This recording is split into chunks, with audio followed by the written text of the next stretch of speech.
right, welcome back to the Sports Spotlight. I'm your host, Rizman. Now, with me on the air, yes, we're going to be swiveling the spotlight away from the world of cricket, unfortunately. But going to be, just to catch everybody up, we got about one over left, about 7 deliveries left. Pakistan is at 111 at a loss of 8. So it's going to be right around about the 115, 120-ish target for India to chase down. And I think the match is basically India's to be had. Right now, with me on the airwaves of Radio Azad, I've got my good buddy and a wonderful football mind, Patrick Shepard. Shep, welcome back, man. How's it going? Do I have you on the air? Okay, how about now? Shep? Okay, so good morning. Thanks for having me back. It is good to have another weekend of college football in the books with a perfect record for our alma mater. Go Bulldogs! Yeah. So look, we were talking on the air, off the air. 63-0 over, what was it? Samford? Alcorn State. Alcorn State. Yeah. So, yeah, there's not a whole lot to take from this, right? It's a team that you're supposed to pay money to come lose, right?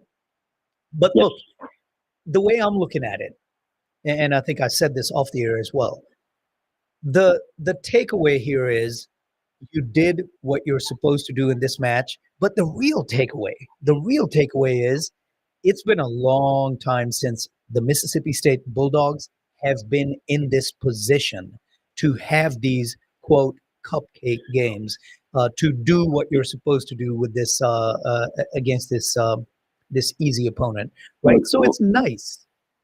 Yeah, last year I watched the first half of our first game against an FCS opponent, right? And I was horrified, even though we won the game and won the game pretty easily, at how bad our defensive line was. Yep. I looked and I said, their offensive line is not just holding their own, but often winning against our defensive line. That was not the case yesterday. And we upgraded a lot in the portal. We got a lot more talent, even with Whitson out. Look, I would still caution Bulldog fans before we start booking tickets to anywhere for a bowl game to look at our schedule and realize that we're about to be the underdog in 8 straight games. Yep. So we're going to have to get at least 2 upsets. That's assuming we beat Northern Illinois next weekend, who's not been great on offense so far this year. But we're going to have to get at least 2 upsets. And the thing that bothers me is I think the most likely games for the upset are away. They're at Florida and at Arkansas.